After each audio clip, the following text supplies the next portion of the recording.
Hey guys, कैसे हो आप लोग। बहुत बहुत स्वागत है आपका नीलेश क्लासेज यूट्यूब चैनल में। गाइज आज की इस वीडियो में हम पढ़ेंगे जो हम क्लास 12 के केमिस्ट्री के चैप्टर 4 यानी रासायनिक बलगतिकी यानी केमिकल काइनेटिक का जो लेक्चर पढ़ रहे थे उसका लेक्चर नंबर 3। जी हाँ गाइज, पिछले हमने 2 लेक्चर में काफ़ी सारी चीज़ों पे डिस्कस किया, ठीक है। और इस लेक्चर में उन्हीं चीज़ों से रिलेटेड हम अनुप्रयोग करेंगे, ठीक है। और कुछ नई चीज़ें भी सीखेंगे। ये वीडियो आप लोग के बोर्ड एग्जाम के थ्रू काफ़ी इंपॉर्टेंट होने वाली है, क्योंकि इस वीडियो में हम शून्य कोटि की अभिक्रियाओं, प्रथम कोटि की अभिक्रियाओं और द्वितीय कोटि की अभिक्रियाओं के लिए वेग स्थिरांक की इकाइयों की गणना करेंगे। वेग स्थिरांक की इकाइयाँ देखेंगे जो काफ़ी इंपॉर्टेंट है, आप लोग के बोर्ड एग्जाम में आता ही आता है, ठीक है। और उसके अलावा काफ़ी सारी चीज़ें देखेंगे। आप इस वीडियो को केवल अंत तक देखते रहिए, समझाने की मेरी गारंटी है, एकदम अच्छे से समझ में आ जाएगा, कोई दिक्कत नहीं होगी, ठीक है। तो चलिए आपका टाइम वेस्ट ना करते हुए मैं इस वीडियो को स्टार्ट करता हूँ। वीडियो को स्टार्ट करने से पहले गाइस बताना चाहूँगा, अगर आप अभी तक हमारी एप्लीकेशन नीलेश क्लासेस डाउनलोड नहीं किए हैं, ठीक है, तो आप इस वीडियो को देखिए। उसके बाद आप वीडियो को देखने के बाद प्ले स्टोर पर जाइएगा, वहाँ पर नीलेश क्लासेस आप सर्च करिएगा, हमारी एप्लीकेशन आ जाएगी, आप डाउनलोड कर लीजिएगा। या मैं अपनी एप्लीकेशन का लिंक इस वीडियो के डिस्क्रिप्शन में भी दे दूंगा, वहाँ से भी आप डाउनलोड कर सकते हैं, ठीक है। वहाँ आपको काफ़ी सारे स्टडी मटेरियल बिल्कुल फ्री में मिल जाएंगे। और अगर आप कोर्स बाई करना चाहते हैं, यानी कोर्स कहने का मतलब कि नोट्स बाई करना चाहते हैं, physics, chemistry, math, Hindi, English, आपको वहाँ सारे सब्जेक्ट का नोट्स मात्र 499 रुपये में मिल जाएगा, ठीक है। और अगर आपको पेमेंट करने में कोई दिक्कत हो रही है वहाँ पे, तो आप सीधे आप हमें कॉल भी कर सकते हैं। आई होप आप मेरा नंबर जानते होंगे। अगर नहीं जानते हैं तो इस वीडियो के डिस्क्रिप्शन में मेरा, या किसी भी वीडियो के डिस्क्रिप्शन में मेरा नंबर मिल जाएगा, आप वहाँ से नंबर मेरा देख सकते हैं और मुझे कॉल कर सकते हैं, ठीक है। और पैसे की प्रॉब्लम है, कोई दिक्कत नहीं यार, आप कॉल कर लेना, कुछ मैं डिस्काउंट भी आपको दे दूंगा, आपका जैसा मतलब जितनी प्रॉब्लम हो उसके हिसाब से, ठीक है। तो चलिए शुरू करते हैं। देखिए सबसे पहले आप स्क्रीन पे देख सकते हैं, ये आपकी बुक है। आप अपनी जो एनसीईआरटी की बुक है उसे ओपन कर लीजिएगा और उसमें ये उदाहरण 4.3 यानी 4.3 लिखा होगा, इसको ओपन कर लीजिएगा, ठीक है। यहाँ पे कुछ चीज़ें इसको पहले हम समझ लेते हैं, उसके बाद ये नीचे की कुछ और चीज़ें हैं, इनको हम पढ़ते हैं, समझते हैं, ठीक है। देखिए यहाँ पे लिखा हुआ है कि उन अभिक्रियाओं की कुल कोटि की गणना कीजिए जिनका वेग व्यंजक है। ओके गाइज, और देखिए गाइज अगर आपको साफ नहीं दिखाई दे रहा होगा तो आप अपनी क्वालिटी, ठीक है, 720p, जी हाँ गाइज यूट्यूब ने ये सिस्टम दिया है, आप अपनी क्वालिटी 720p या 480p पे इस वीडियो को देखिएगा, एकदम साफ दिखाई देगा, कोई दिक्कत नहीं होगी। देखिए जो 360p है, ठीक है, आप लोग इस पर चलाते हो, ठीक है, तो ये नॉर्मल चीज़ है, ठीक है, नॉर्मल वीडियो क्वालिटी है। आप इस पर या इस पर चलाएंगे तो साफ दिखेगा, तो वो आप पे डिपेंड करता है आप किस पे चलाते हो, ठीक है। देखिए साफ आपको नहीं दिख रहा है तो ये मेरा दोस्त नहीं है, आपका दोस्त है, आप 360 पे देख रहे होंगे इसलिए साफ दिखाई नहीं दे रहा होगा। क्लियर है आपको? तो चलिए इसको थोड़ा मैं इरेज कर लेता हूँ, ठीक है। ओके चलिए इसको समझते हैं, ठीक है। देखिए क्वेश्चन है कि उन अभिक्रियाओं की कुल कोटि की गणना कीजिए। ओके, हमें कुल कोटि ज्ञात करना है, ठीक है, कि गणना कीजिए जिनका वेग व्यंजक, ओके, हमें वेग व्यंजक दिया है और फर्स्ट वेग व्यंजक देखिए ये दिया हुआ है। यहाँ पे मैं लिख लेता हूँ, फर्स्ट हम लोग का वेग बराबर दिया है, ठीक है, वेग बराबर के, जहाँ के क्या होता है हमने पिछले लेक्चर में पढ़ा था, वेग स्थिरांक होता है, ठीक है। और ये हम लोग का ए दिया है, ए घाते क्या दिया है, 1/2 दिया है। आप अपनी एनसीईआरटी की बुक में ये क्वेश्चन देख सकते हो, यहाँ देखिए 1/2 दिया है घात में, और यहाँ बी के घाते 3/2 यानी बी के घाते यहाँ इंटू ये हम लोग का बी हो गया, और इसका घात 3/2, ठीक है, 3/2 दिया है, ठीक है। और हमें क्या पूछ रहा है, कुल कोटि पूछ रहा है। तो देखिए इसके लिए कोटि क्या होगी, मैंने आपको पिछले लेक्चर में बताया था, ठीक है, कि जो हम लोग का वेग व्यंजक होता है, यानी हम लोग का यही नहीं वेग व्यंजक है, यही तो हम लोग का वेग व्यंजक है। इस वेग व्यंजक में, ठीक है, इस वेग व्यंजक में जो हम लोग का अभिकारक है ए और बी, इनकी जो घात हैं, ठीक है, इन्हीं घातों का जो योग होता है वही अभिक्रिया की कोटि कहलाता है, ठीक है। और देखिए यहाँ इस प्रश्न को हल भी किया हुआ है को और अच्छे से समझाया हुआ है कि देखिए वेग बराबर ये के, ए घाते एक्स और बी घाते वाई, ये तो हम लोग सामान्य फार्मूला होता है। तो इसके लिए जो अभिक्रिया की कुल कोटि होती है वो x + y होती है, ये हम पीछे के लेक्चर में पढ़ चुके हैं, ठीक है, ये उदाहरण देकर एक समझाया हुआ है। इसलिए इस ए के लिए, इसके लिए जो ये क प्रश्न है उसी के लिए लिखा होता है कुल कोटि बराबर 1/2 प्लस, यहाँ प्लस लिखा हुआ है 3/2, ठीक है, यानी जो इसकी घात है यहाँ 1/2 और 3/2, इसी को जोड़ देंगे हम, ठीक है, तो हमें अभिक्रिया की कोटि यहाँ पे निकल आएगी। और देखिए इन दोनों को हम जोड़ेंगे 1/2 और 3/2 को, तो हम लोग का 2 आंसर आएगा, ठीक है। इसको मैं इरेज कर लेता हूँ, उसके बाद फिर से एक बार समझा देता हूँ, ठीक है। देखिए यहाँ पे हम लोग की यहाँ घात क्या है 1/2 है और ये 3/2 है, ठीक है। और अभिक्रिया की कोटि क्या होती है, जो हम लोग का वेग व्यंजक होता है, इसमें जो ये अभिकारक ए और बी होते हैं उनकी घातों का जो योग होता है, ठीक है, वही क्या होता है, हम लोग की अभिक्रिया की कोटि होता है, ठीक है। तो यह हम लोग का घात 1/2 और 3/2 है, तो हम लोग n बराबर n अभिक्रिया की कोटि को डिनोट करते हैं। n बराबर क्या हो जाएगा 1/2 प्लस हम लोग का ये 3/2, ठीक है। इन दोनों को जोड़ेंगे तो देखिए हम लोग का ये नीचे वाला बराबर है तो उसी तरह रहेगा, ऊपर वाला 3 1 4 हो जाएगा, ठीक है, और ये 2 हो जाएगा, यानी बराबर ये कटेगा तो 2, ठीक है। यही यहाँ पे देखिए 2 आंसर निकाला हुआ है। क्लियर है आपको। अब देखिए ये सेकेंड दिया है, वेग बराबर के ए घाते 3/2 दिया है और बी घाते देखिए -1 दिया है, ठीक है। तो फिर यहाँ ख कुल कोटि बराबर, अब इसको आप ये तो जान गए कैसे निकाला, आप सीधे आप जोड़ दीजिए, कुल कोटि बराबर इसकी जो घात है उसको जोड़ दीजिए, 3/2 प्लस यहाँ पे देखिए प्लस का निशान है और -1 तो कोष्ट में देखिए -1 लिखा है, कोष्ट टूटेगा तो यहाँ पर माइनस हो जाएगा, यानी 3/2 -1 हो जाएगा, ठीक है। अंश एक है, एक हम हर मान सकते हैं, यानी 1 में 3 और ये 2 हो गया और ये 2, यानी 3 में से 2 गया, 1/2 हम लोग का फाइनली आंसर हो जाएगा, ठीक है। ये हम लोग का आंसर हो गया, ठीक है। यहाँ 3 में से 2 गया 1 और ये बट्टा का 2 है तो बट्टा का 2, यही हम लोग क्या हो जाएगा आंसर हो जाएगा। क्लियर है आपको यहाँ तक। तो आई होप ये जो क्वेश्चन है एकदम अच्छे से क्लियर हो गया होगा। देखिए ऐसा क्वेश्चन आप लोग के बोर्ड एग्जाम में ऑब्जेक्टिव टाइप में पूछता है, ठीक है, ऑब्जेक्टिव टाइप में या कभी कभी 2 मार्क में भी यह क्वेश्चन पूछ देते हैं आप लोग के बोर्ड एग्जाम में, ठीक है। तो चलिए आई होप इस प्रकार के क्वेश्चन आपको एकदम अच्छे से क्लियर हो गए होंगे और आपके बोर्ड एग्जाम में आएंगे तो आप अच्छे से कर लेंगे। अब चलिए मैं इन सारी चीज़ों को इरेज कर लेता हूँ और ये जो नीचे की कुछ चीज़ें हैं इन्हें पढ़ते हैं, काफ़ी ये चीज़ें इंपॉर्टेंट है, ठीक है। तो इसको मैं ऊपर करता हूँ थोड़ा, 1 मिनट, ओके। आप लोग थोड़ा मैनेज कर लेना, ठीक है। थोड़ी गाड़ी भी जा रही है साइड में, ठीक है। अब देखिए इस चीज़ को हम पढ़ते हैं, काफ़ी ये इंपॉर्टेंट चीज़ है, ठीक है। और इससे रिलेटेड यहाँ न्यूमेरिकल भी दिया हुआ है, पहले इस चीज़ को हम पढ़ लेते हैं, यही मेन चीज़ है। शून्य कोटि की अभिक्रिया, प्रथम कोटि की अभिक्रिया, द्वितीय कोटि की अभिक्रिया। देखिए यहाँ पे देखिए सारणी, ये आप अपनी बुक निकालेंगे तो वहाँ पे ये चीज़ मिल जाएगी, ठीक है। सारणी 4.3 वेग स्थिरांक की इकाई ये दिया हुआ है, ये मैं आपकी बुक जो NCERT उसी का ये एक मतलब एक कटिंग है, ठीक है। उसमें आप देखिएगा ये चीज़ दिया होगा, ठीक है। तो देखिए इसमें देखेंगे हम शून्य कोटि की अभिक्रिया के लिए वेग स्थिरांक की इकाई, ठीक है। प्रथम कोटि की अभिक्रिया के लिए वेग स्थिरांक की इकाई, ठीक है। और द्वितीय कोटि की अभिक्रिया के लिए वेग स्थिरांक की इकाई। इतनी चीज़ आप देख लोगे तो कितनी भी कोटि की, लाइक अब द्वितीय के बाद तृतीय कोटि की, ठीक है, तृतीय कोटि की अभिक्रिया के लिए वेग स्थिरांक की इकाई आप खुद निकालोगे, ठीक है। चलिए कैसे निकालेंगे आप इसको हम समझ लेते हैं पहले, ये हम थोड़ी जो इनिशियल लेवल की चीज़ है उसको हम समझ लेते हैं, ठीक है। उसके बाद आप खुद निकालना जान जाओगे। देखिए गाइस हमने पिछले लेक्चर में यानी पिछले वीडियो में हमने, ठीक है, जो वेग स्थिरांक होता है के, ये के कहाँ से आता है मैं आपको बता दूं। अभी हमने वेग व्यंजक देखा, ठीक है, जो हम लोग का वेग व्यंजक का फार्मूला होता है, ठीक है। ये वेग हम सीधे लिख देते हैं, व्यंजक नहीं लिखते हैं, ठीक है। वेग व्यंजक का जो फार्मूला होता है हम लोग का होता है के और कोष्ठ में ए घाते एक्स और इधर हम लोग का बी घाते वाई, ये हम लोग फार्मूला जानते हैं, ठीक है। तो इसमें जो यह के होता है, ठीक है, यह जो के होता है इसी के को हम क्या बोलते हैं, वेग स्थिरांक बोलते हैं, ठीक है। इसी को हम क्या बोलते हैं, वेग स्थिरांक या वेग नियतांक, ठीक है, स्थिरांक। क्लियर है आपको। अब देखिए इसके के लिए, ठीक है, हमें इसकी इकाई हमने पिछले लेक्चर में इसकी निकाला था कि इसकी इकाई हम कैसे निकालते हैं इसके की, तो हमने इसका इकाई निकाला था। थोड़ा इस चीज़ को मैं इरेज कर लेता हूँ, ठीक है, उसके बाद मैं लिखता हूँ। देखिए हमने के का मतलब इकाई निकाला था, तो के का हम लोग की इकाई आई थी क्या, मोल लीटर, ठीक है, मोल लीटर इनवर्स, मोल लीटर इनवर्स बटा सेकेंड, क्लियर है, गुणे, ठीक है, एक बट्टा सॉरी इधर मैं फिर साइड में थोड़ा लिख लेता हूँ, ठीक है, ओके। देखिए हमने के इक्वल टू देखा था, ठीक है, के की जो इकाई थी यानी वेग स्थिरांक की इकाई थी वह आई थी, देखिए यहाँ पे जो चीज़ है वही है, ठीक है, सेम टू सेम। देखिए मोल लीटर इनवर्स बटा सेकेंड इंटू या गुणे 1 बटा मोल इंटू लीटर इनवर्स और होल घाते में इसी का n, जहाँ n क्या है, अभिक्रिया की कोटि है। क्लियर है। अगर हम प्रथम कोटि की अभिक्रिया के लिए, ठीक है, अगर हम प्रथम कोटि की अभिक्रिया के लिए वेग स्थिरांक की इकाई ज्ञात करेंगे तो यहाँ n के जगह क्या रखेंगे, 1 रखेंगे। अगर शून्य कोटि की अभिक्रिया के लिए हम वेग स्थिरांक की इकाई ज्ञात करेंगे तो इस n के जगह हम 0 रखेंगे यानी 0 रखेंगे। अगर द्वितीय कोटि की अभिक्रिया के लिए हम वेग स्थिरांक की इकाई ज्ञात करेंगे, ठीक है, तो जो यहाँ n है घात में इसके जगह हम 2 रखेंगे।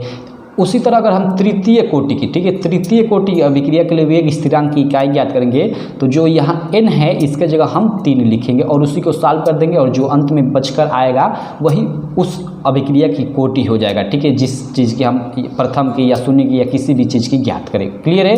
अब चलिए, आई होप यहाँ तक आपको कुछ क्लियर हुआ होगा, ठीक है। यहाँ पे इस चीज़ को हम समझेंगे तो और आपको आसान लगेगा, ठीक है। चलिए यहाँ हम समझते हैं। यहाँ थोड़ा आप ध्यान दीजिए। देखिए, शून्य कोटि की अभिक्रिया के लिए हम सबसे पहले ज्ञात करते हैं क्या, वेग स्थिरांक की इकाई। क्लियर है? देखिए यहाँ कोटि लिखा है, शून्य कोटि की अभिक्रिया यानी n बराबर हम लोग का क्या होगा, 0 होगा। क्लियर है आपको?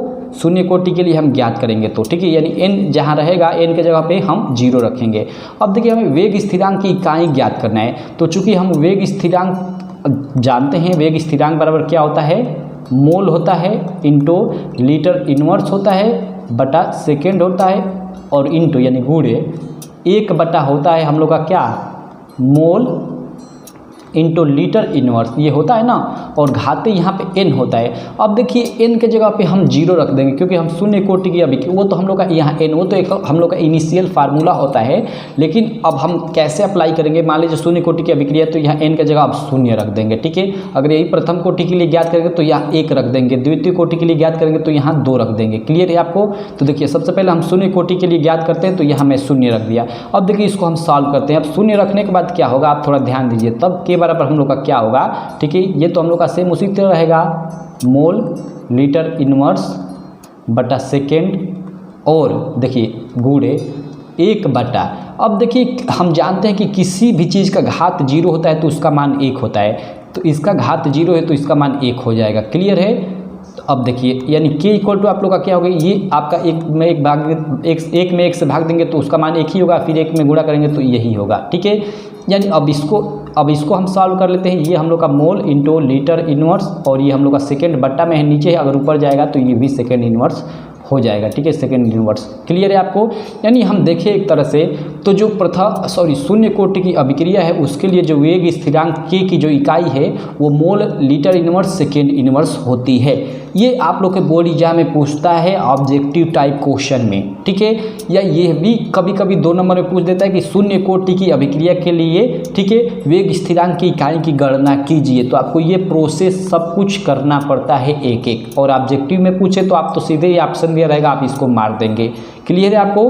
तो शून्य कोटि की अभिक्रिया के लिए वेग स्थिरांक की इकाई आपको क्लियर हो गई कि मोल लीटर इनवर्स सेकेंड इनवर्स होते हैं। यहाँ हमने निकाल कर दिखा भी दिया कि कैसे निकालेंगे, ठीक है। तो आई होप आपको शून्य कोटि की अभिक्रिया के लिए क्लियर हो गया होगा, ठीक है। अब इसको हम लोग सारी चीज़ें मिटा देते हैं, ठीक है। उसके बाद हम समझते हैं, ठीक है, प्रथम कोटि के लिए, ठीक है, जो हम लोग ये प्रथम कोटि की अभिक्रिया है, ठीक है। देखिए प्रथम कोटि की अभिक्रिया यानी प्रथम यानी 1, तो यहाँ n के जगह हम क्या रखेंगे, 1 रखेंगे।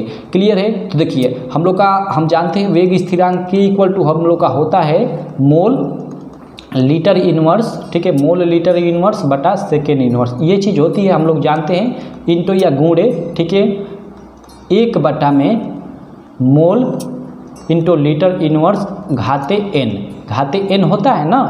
अब देखिए चूंकि हमें यहाँ n के जगह हम प्रथम कोटि के लिए ज्ञात कर रहे हैं तो n के जगह हम 1 रखेंगे, ना कि n रखेंगे, ठीक है। तो यहाँ चलिए मैं 1 रख देता हूँ।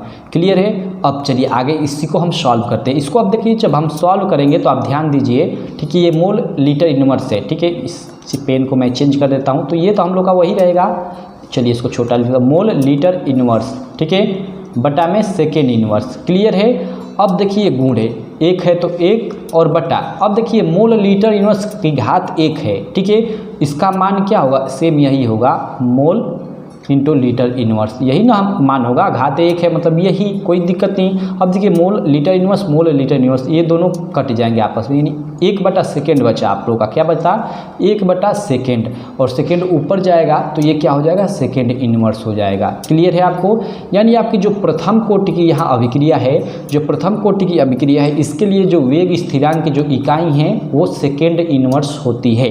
ये चीज़ आप लोग याद रखिएगा। देखिए ये चीज़ें तो तीनों इनिशियल है, इन तीनों चीज़ों को आप याद रखिएगा, ठीक है, याद कर लीजिएगा, ठीक है। निकालना तो मैं बता दे रहा हूँ, आप निकालना भी जानिएगा, क्योंकि कभी कभी 2 या 3 मार्क में आप लोग के बोर्ड एग्जाम में इसको निकालने को भी बोल देता है कि प्रथम कोटि की अभिक्रिया के लिए वेग स्थिरांक इकाई की गणना कीजिए, या द्वितीय कोटि अभिक्रिया के लिए वेग स्थिरांक इकाई की गणना कीजिए। ऐसे पूछ देता है, ठीक है। और ऑब्जेक्टिव में आए तो ऑब्जेक्टिव में तो आपको ऑप्शन दिया रहेगा और याद रहेगा तो आप मार लेंगे सीधे, अगर याद नहीं है तो आप इस तरह निकालेंगे। क्लियर है आपको? तो आपको प्रथम कोटि के लिए भी समझ में आ गया। उसी तरह देखिए द्वितीय कोटि के लिए भी आप निकाल सकते हैं, ठीक है। ये जो मोल, लीटर, इनवर्स और घाते, यहाँ पे जो एन होता है, एन का जगह आप 2 रख देंगे। चलिए इसको थोड़ा मैं इरेज कर लेता हूँ ताकि आपको डिस्टर्बेंस ना हो, ठीक है। इस चीज़ को अब मैं इरेज कर लेता हूँ। ओके, देखिए अब क्या करेंगे कि द्वितीय कोटि में आप क्या करेंगे, ठीक है, कि आप n का जगह 2 रखेंगे। उसी तरह तृतीय कोटि का निकालना हो तो n का जगह आप यहाँ 3 रख देंगे और उसका कैलकुलेशन करेंगे और जो अंत में आएगा वही, मतलब क्या होगा कि उस जिस कोटि के लिए आप याद कर रहे हैं उसके लिए वो वेग स्थिरांक की इकाई होगी। यहाँ पे चलिए ये जो चीज़ें दिया है इस बुक में, इस चीज़ को मैं समझा देता हूँ। और आगे जो तृतीय चतुर्थ है उसका उतना उपयोग भी नहीं होता, मेन यही है शून्य कोटि, प्रथम कोटि और द्वितीय कोटि, ठीक है। यानी उसका भी आगे का भी इसी तरह आप निकाल सकते हैं, मैं ये बोल दिया, ठीक है।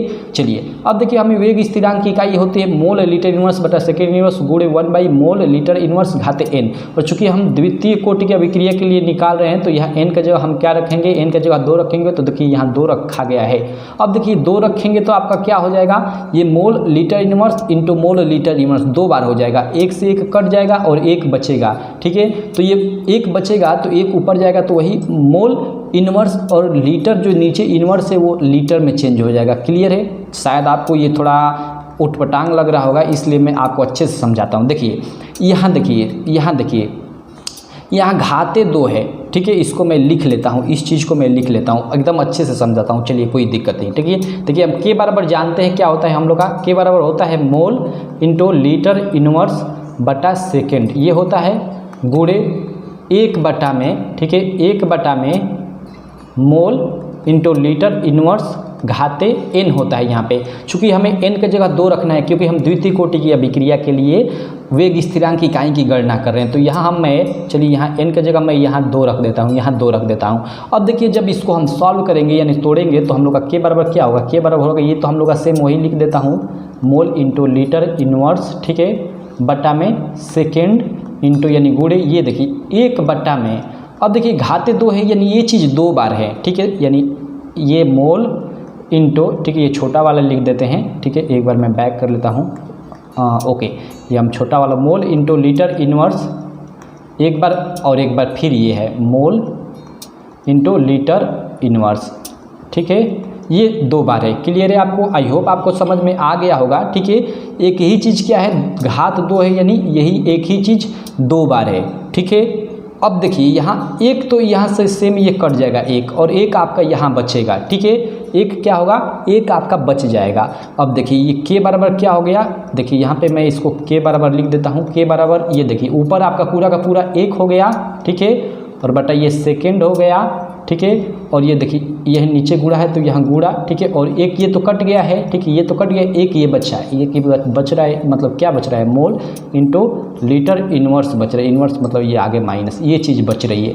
अब देखिए थोड़ा आप ध्यान दीजिए, के बराबर अब क्या होगा, अब यहाँ पे देखिए ये सारी चीज़ें ऊपर जाएंगी, इसको ऊपर लेंगे, सेकेंड को ऊपर लेंगे तो ये हम लोग का सेकेंड, देखिए सेकेंड इनवर्स हो जाएगा, ऊपर जाएगा तो, ठीक है, इंटू, ठीक है, ये देखिए मोल है, केवल क्या है, मोल है, मोल ऊपर जाएगा तो क्या हो जाएगा, मोल यहाँ पे छोटा वाला लेता, मोल इनवर्स हो जाएगा, ठीक है। और देखिए पहले से ही क्या है, लीटर इनवर्स है तो ऊपर जाएगा तो ये किस चीज़ में चेंज हो जाएगा, लीटर में केवल चेंज हो जाएगा, ठीक है। तो ये आपका जो हो गया वेग स्थिरांक की इकाई किस कोटि के लिए, द्वितीय कोटि की अभिक्रिया के लिए। देखिए यहाँ थोड़ा आपको कैलकुलेशन आनी चाहिए, ठीक है। यहाँ पे देखिए आपको दिया, अब इसी को आप सजा सकते हैं, इसी चीज़ को आप सजा सकते हैं। जैसे ये देखिए इसको आप मोल को सबसे पहले ले लीजिए आप, जैसे मैं इस मोल को सबसे पहले ले लेता हूँ तो ये मोल इनवर्स है तो मोल इनवर्स ले लेता हूँ। देखिए मैं बार बार यहाँ बड़ा लिख दे रहा हूँ, ये छोटा होता है, ठीक है, आप बड़ा भी लिख सकते हो, गलत नहीं होगा, लेकिन छोटा लिखा जाता है, ठीक है। तो मोल इनवर्स इंटू ये आपका, उसके बाद लीटर आता है तो इंटू लीटर लिख दिए, उसके बाद आप सेकेंड, ये सेकेंड वाले को ले लीजिए तो सेकेंड में सेकेंड इनवर्स है, यानी ये आप इस तरह याद कर सकते हो, इस फॉर्म में याद करना आसानी होगा कि mole inverse litre second inverse, ये द्वितीय कोटि की अभिक्रिया के लिए वेग स्थिरांक की इकाई होती है। क्लियर है आपको? जो चीज़ यहाँ पे देखिए यहाँ पे दी हुई है, ठीक है। आई होप आप लोग को एकदम अच्छे से क्लियर हो गई होगी। इसी तरह आप n बराबर अगर तृतीय कोटि की निकाल रहे तो n बराबर 3 रखकर आप निकाल सकते हैं। इसी तरह आप n बराबर मतलब चतुर्थ कोटि के लिए निकाले तो 4 रखकर जितना चाहे आप निकाल सकते हैं, कोई दिक्कत नहीं है, ठीक है। तो जिस कोटि के लिए मान लीजिए मैं तृतीय कोटि के लिए नहीं बताया, तो आई होप अगर आपको अब तृतीय कोटि के लिए दिया जाए, ठीक है, अगर आप तृतीय कोटि की अभिक्रिया के लिए आपको दिया जाए कि वेग स्थिरांक की इकाई की गणना कीजिए, तो मैं मतलब आशा करता हूं कि आप लोग कर लोगे, कोई दिक्कत नहीं होनी चाहिए, ठीक है। मतलब थोड़ा कैलकुलेशन अगर आपको आता है ना तो आप आसानी से कर लोगे, कोई बड़ी बात नहीं है, ठीक है। तो चलिए, आई होप आप लोग को सारी चीज़ें क्लियर हो गई होंगी। अब देखिए यहाँ कुछ न्यूमेरिकल ये दिया हुआ है, इसको हम सॉल्व कर लेते हैं। न्यूमेरिकल क्या है, इस चीज़ को थोड़ा मैं ऊपर कर लेता हूँ, इस चीज़ को, ठीक है, इस चीज़ को 1 मिनट, ओके, इस चीज़ को मैं ऊपर कर लिया। देखिए यहाँ पे न्यूमेरिकल क्या है, आप लोग ध्यान दीजिएगा, ये उदाहरण 4.4 कर है, ठीक है, ध्यान दीजिए। देखिए क्वेश्चन क्या है आप लोग देख सकते हैं, आप अपनी एनसीईआरटी की बुक निकाल लीजिएगा और उसमें जो ये उदाहरण 4.4 है इसको निकालेंगे तो उसमें आपकी एनसीईआरटी की बुक में जो यह क्वेश्चन है यह बिल्कुल आपका मिल जाएगा, ठीक है। चलिए इसको थोड़ा मैं ऊपर कर लेता हूँ, फिर ये नीचे आ गया, इसके लिए माफ़ी चाहता हूँ मैं, ठीक है। देखिए यहाँ पे आप थोड़ा ध्यान दीजिए, देखिए बोल रहा है कि निम्नलिखित वेग स्थिरांकों से अभिक्रिया की कोटि की पहचान कीजिए। ओके, हमें वेग स्थिरांकों से क्या करना है कि कोटि की पहचान करना है। यहाँ पे हमें वेग स्थिरांक दिया है, यानी मतलब हमें दिया है ना अभिक्रिया की वेग स्थिरांक यहाँ पे दिया हुआ है, ठीक है, यहाँ पे आप लोग देख सकते हो, ठीक है। इससे हमें क्या करना है कि अभिक्रिया की कोटि की पहचान करना है कि किस मतलब प्रथम कोटि की अभिक्रिया है कि द्वितीय कोटि की अभिक्रिया है कि तृतीय कोटि की, किस कोटि की अभिक्रिया है, ठीक है। तो देखिए आप लोग के बोर्ड एग्जाम में ऐसा क्वेश्चन पूछ सकता है, काफ़ी इंपॉर्टेंट ये चीज़ है, ठीक है। तो इसके लिए मैं आपको कहूँगा कि ये जो तीनों चीज़ें हैं, ठीक है, शून्य कोटि की अभिक्रिया, प्रथम कोटि की अभिक्रिया, द्वितीय कोटि की अभिक्रिया, इसके लिए जो ये वेग स्थिरांक की इकाई हैं आप इसको याद कर लीजिएगा और निकालने का तरीका मैं बता दिया, आपको निकालने का भी तरीका आना चाहिए, ठीक है। क्योंकि देखिए निकालना तो मतलब अगर आप निकालने को बोले तब आप निकालिएगा, अगर आपको याद रहेगा तो आप सीधे इस चीज़ को आप पकड़ लेंगे। देखिए यहाँ पे देखिए बोल रहा है ना कि हमें देखिए ये वेग स्थिरांक, ठीक है, निम्नलिखित वेग स्थिरांकों से अभिक्रिया की कोटि की पहचान कीजिए, ठीक है। अब देखिए हमें ये एक वेग व्यंजक दिया हुआ है, ठीक है, ये देखिए वेग व्यंजक हमें दिया हुआ है कि k = 2.3 × 10⁻⁵, ठीक है, वेग व्यंजक टाइप का है। और अंत में यहाँ पे देखिए लिखा हुआ है कि litre mole inverse second inverse, ठीक है। अब देखिए अभी हमने देखा यह किसके लिए होता है, यह द्वितीय कोटि की अभिक्रिया के लिए वेग स्थिरांक की इकाई होती है, litre mole inverse second inverse, जिसको हमने अभी सजाकर, ठीक है, इस तरह इसको हमने सजाकर mole inverse litre second inverse इस तरह भी किया था हमने इसको सजाकर, ठीक है। तो इधर उधर हम सजा सकते हैं, उसमें कोई दिक्कत नहीं है, ठीक है। तो litre mole inverse second inverse किस मतलब इसके लिए हम लोग की यह अगर हम सीधे सीधे यहाँ बोल सकते हैं कि यह द्वितीय कोटि की अभिक्रिया है, ठीक है, सीधे सीधे हम बोल सकते हैं कि यह किस कोटि की अभिक्रिया है, द्वितीय कोटि की अभिक्रिया है इस मात्रक से, ठीक है। यहाँ पे आप लोग देख सकते हो द्वितीय कोटि के लिए वेग स्थिरांक की इकाई क्या है। क्लियर है आपको ये चीज़? आई होप आपके समझ में आ गई होगी एकदम अच्छे से। अब इसमें आप सेकंड देख लीजिए, सेकंड क्या है कि k = है 3 × 10⁻⁴ और सेकंड इनवर्स है s⁻⁻1 है, और s⁻⁻ यानी सेकंड इनवर्स किसके लिए होता है, तो प्रथम कोटि के लिए होता है। यहाँ पे देखिए सेकंड इनवर्स हमने अभी निकाला था, ठीक है। तो ये जो है सेकंड है, यह क्या है, यह जो सेकंड हमें क्वेश्चन दिया है, अब कौन सी निम्नलिखित वेग स्थिरांक से अभिक्रिया की कोटि की पहचान कीजिए। तो ये जो सेकंड जो क्वेश्चन है यह किस कोटि की अभिक्रिया है, तो यह है प्रथम कोटि की अभिक्रिया, प्रथम कोटि की अभिक्रिया। क्लियर है आपको? एकदम अच्छे से क्लियर हो जाना चाहिए, ठीक है। देखिए इसका सॉल्यूशन भी दिया हुआ है, 1 मिनट में सॉरी ओके, माफ़ी चाहता हूँ, ओके 1 मिनट। देखिए इसका आपको देखिए यहाँ पे सॉल्यूशन भी नीचे दिया हुआ है, आप लोग देख सकते हैं। देखिए यहाँ पे देखिए फर्स्ट के लिए यहाँ पे सॉल्यूशन दिया हुआ है कि द्वितीय कोटि अभिक्रिया के वेग स्थिरांक की इकाई देखिए यहाँ पे ये होती है, अतः k = 2.3 × 10⁻⁵ litre mole inverse second inverse द्वितीय कोटि अभिक्रिया को निरूपित करता है। अभी हमने निकाला था कि ये किस कोटि की अभिक्रिया है, तो यह द्वितीय कोटि की सेकेंड कोटि की अभिक्रिया है, ठीक है। और हमने इसको देखा था किस कोटि की, प्रथम कोटि की। तो देखिए यहाँ पे इस सेकेंड के लिए क्या सॉल्यूशन लिख रहा है, देखिए यहाँ मैं इस चीज़ को थोड़ा इरेज कर लेता हूँ, ठीक है। देखिए यहाँ इसके लिए क्या लिख रहा है, इस चीज़ के लिए यहाँ पे क्या चीज़ लिख रहा है सॉल्यूशन में। देखिए प्रथम कोटि अभिक्रिया के वेग स्थिरांक की इकाई सेकेंड इनवर्स होती है, ये हमने ऊपर भी देख चुका है, ठीक है। अतः यहाँ पे लिखा है ना, अतः के इक्वल टू, यही चीज़ लिख रहा है, ठीक है। के इक्वल टू 3 × 10⁻⁴ सेकेंड इनवर्स, ठीक है, प्रथम कोटि अभिक्रिया को निरूपित करता है। यही आपका आंसर हो जाएगा इन क्वेश्चंस के लिए। आप सीधे आप इस तरह से भी लिख सकते हो कि प्रथम कोटि की अभिक्रिया है। आई होप आप लोग को एकदम क्लियर हो गया होगा सारी चीज़ है, ठीक है। तो बस इस लेक्चर में हम इतना ही रहने देते हैं। अब आगे के लेक्चर में हम आगे की चीज़ें पढ़ेंगे, ठीक है।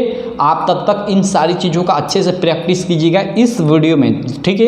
इस वीडियो में जितनी भी हमने चीज़ें पढ़ी, इन सारी चीज़ों से रिलेटेड 1 नंबर में, 2 नंबर में, 3 नंबर में क्वेश्चन आप लोग के बोर्ड एग्जाम में आते हैं, ठीक है। और काफ़ी सारे इन चीज़ों से ऑब्जेक्टिव क्वेश्चन, जी हाँ गाइस, ऑब्जेक्टिव क्वेश्चन काफ़ी ज़्यादा मात्रा में बनते हैं इस लेक्चर से, ठीक है। ये जो हमने लेक्चर पढ़ा, इस लेक्चर के माध्यम से बहुत सारे ऑब्जेक्टिव क्वेश्चन आप लोगों के बोर्ड एग्जाम में बनाए जाएंगे। तो आप इसको अच्छे से क्लियर कर लीजिएगा। अगर अभी तक आपको कहीं डाउट है तो एक बार और वीडियो को रिपीट देखिए, ठीक है। अपनी बुक में पढ़िए, ठीक है, बुक को भी पढ़िए, ठीक है। साथ में अगर आप नोट्स लिए हैं तो नोट्स भी पढ़िए। नोट्स में एकदम ये सारी चीज़ें एकदम हैंड रिटेन लिखी हुई है, ठीक है, जिससे आपको अच्छे से समझ में आ जाएगा। अगर आप हमारा नोट्स लेना चाहते हैं तो आप हमारी application I hope Nilesh classes download किए होंगे, वहाँ से बाई कर सकते हैं मात्र 499 रुपये में। केमिस्ट्री का ही नहीं, आपको फिजिक्स, केमिस्ट्री, मैथ का हैंड रिटेन नोट्स और हिंदी इंग्लिश का आपको टाइपिंग नोट्स मिल जाएगा वहाँ बेस्ट क्वालिटी में। वैसा नोट्स आपको पूरे यूट्यूब पे नहीं मिलेगा। और साथ में आपको अगर बायोलॉजी साइड से है तो आपको बायोलॉजी का जो अभ्यास का प्रश्न है वो भी मिल जाएगा वहाँ पे। उसके अलावा आपको वहाँ previous question paper, model paper, वहाँ पे आप टेस्ट भी दे सकते हैं। ये तो चीज़ें बिल्कुल फ्री में अवेलेबल है, ठीक है। तो आप हमारी एप्लीकेशन भी डाउनलोड कर सकते हैं, उसका लिंक इस वीडियो के डिस्क्रिप्शन में मिल जाएगा, या फिर आप प्ले स्टोर पे जाइएगा जहाँ से आप सारी एप्लीकेशन डाउनलोड करते हैं, और वहाँ पे भी आप नीलेश सर्च करेंगे तो हमारी एप्लीकेशन आ जाएगी और वहाँ से भी आप डाउनलोड कर सकते हैं। तो बस थैंक यू।